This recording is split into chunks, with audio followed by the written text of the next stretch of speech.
Hi, thank you for joining us today. My name is Jason Leverett.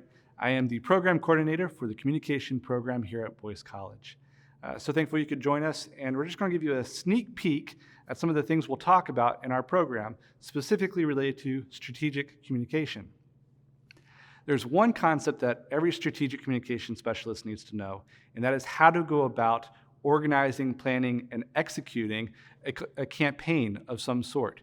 Whether you're in employee communication and you're trying to think of a campaign to generate consumer or employee buy-in, or if you're in the advertisement world and you're trying to get consumers to buy your product, or if you're in the PR world and you're trying to get your desired public to invest in a relationship with your company, there's 4 key concepts that you need to be aware of. Some will say 5, but we'll stick with 4 today. It's easy to understand through the concept of ROPE, or the acronym of ROPE. That's R-O-P-E. ROPE, R-O-P-E. R stands for research, O stands for objectives, P stands for programming, and E stands for evaluation. Now, there are some people that add a 5th category called stewardship that typically falls more in line with PR. But if we're looking at employee communication or advertisement or PR, we'll just stick with the first 4 categories right now. ROPE, R, research, objectives, programming, and evaluation. And we'll leave that for another discussion some other time. So, research. What do you research when you're doing a campaign? Well, there's 3 things specifically that you need to consider. 1, you need to understand the company that you're representing. So, what do you know about the company? What are some questions you can ask? When did the company start? Who's the leading CEO, or who's the CFO, or who's the CMO? These are all acronyms we'll learn in our program. Chief Executive Officer, Chief Financial Officer, Chief Marketing Officer. All these players play a role in the brand of the company and the direction the company is going. And as a representative of the company, you need to know what their goals are for the company and where they're trying to go with that company, because that's going to influence the type of message that you strategically design for your campaign. So one thing you first need to know about is the company itself. The second thing you need to consider is the public. Who are you trying to reach? Now, the public goes by different terms. In business settings, we refer to them as the target market. All right? It's the target market. It's the market that you're trying to reach. Now, in a communication standpoint, I typically don't like to use the word target, especially with social media, because by using the word target, we typically suggest that it's objectified. It's an entity, but it's not an entity. It's a thing out there that we're trying to gravitate towards us. But when we look at social media, we need to keep in mind it's not a thing, they're people, and we're trying to build relationships with them and enhance those relationships with them. So I prefer to use the term desired consumer, or maybe affiliate, someone that we're trying to build a relationship with. But as you're designing your campaign, you need to identify who that is, because you can't develop one message for everyone, right? That used to be an older approach that used to be referred to as the spray and pray, kind of the shotgun approach, where you would aim your message at a general public and just shoot your message out there and hope that it would stick. And then if it did, then you were successful. And if it didn't, then you'd have to figure out another game plan. Well, we've learned over the years that different target markets or different consumers or different publics have different needs. And so if you want to understand how to have your company goals match your consumers' goals, you need to identify what those consumer goals are. And then maybe you can find a message that helps those 2 goals come together. Well, how do you find what their goals are and what your goals are apart from research? That takes us to our 3rd thing that you can research, and that is the opportunity or the response. There's ways that I like to simplify this. It's proactive or reactive. Are you going to design your message to take advantage of an opportunity? Maybe there's a certain product that your company is coming out with that you want to promote to the audience and say, here's a need that you guys have mentioned that you want. We have developed it for you. So come to us. We're the best. We're the most trusted, right? We have a slogan here at Southern, trusted for truth.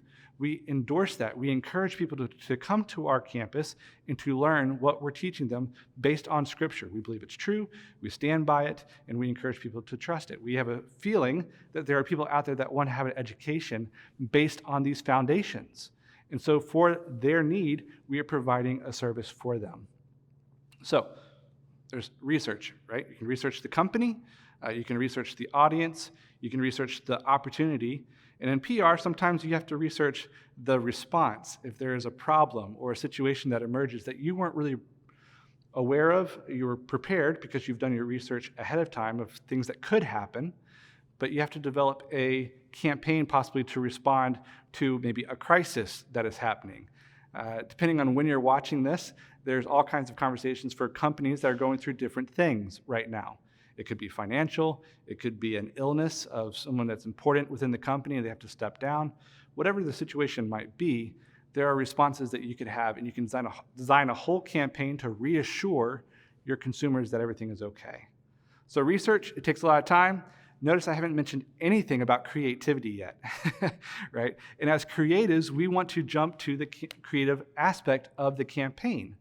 Well, there's research, there's objectives, there's programming, and there's evaluation. The creative aspect comes at the programming stage. But before we even get to the creative side, we have to talk about objectives. What is it specifically that you're hoping to accomplish? Objectives have two different categories. There is the controlled media, it's the output media. So there's two categories, output media, and then there's impact objectives. So the output deals with controlled media and uncontrolled media. Controlled media is the things that you actually have control over. If you are designing a commercial, if you are putting out a blog, these are the types of media that you actually have control over. You can actually design the message the way you want to. You can make sure that it matches your brand voice, your brand style guide, and everything. There's also uncontrolled media. And uncontrolled media is when you are mentioned in the media, but you have no control over it whatsoever. We can use those objectives to try to make sure that your company is represented in the news, for instance. So you can contact a journalist and say, hey, we have a press release we'd like you to put out for your news, for tonight's evening news, to discuss how we are responding to the situation, right? So you have controlled and uncontrolled media. You also have impact objectives, and impact objectives come in also three categories. You have informational objectives, you have attitudinal objectives, and you have behavioral objectives. These objectives relate to how you want the consumer to respond to you. So let's say you want to have an awareness campaign. Well, that would be completely an informative objective goal. Attitudinal, maybe you want your audience to change their attitude towards something. Maybe you want to encourage them to go from dislike to like. And then behavioral, maybe you want them to actually act and do something. Maybe it's to cast their vote or to purchase a product.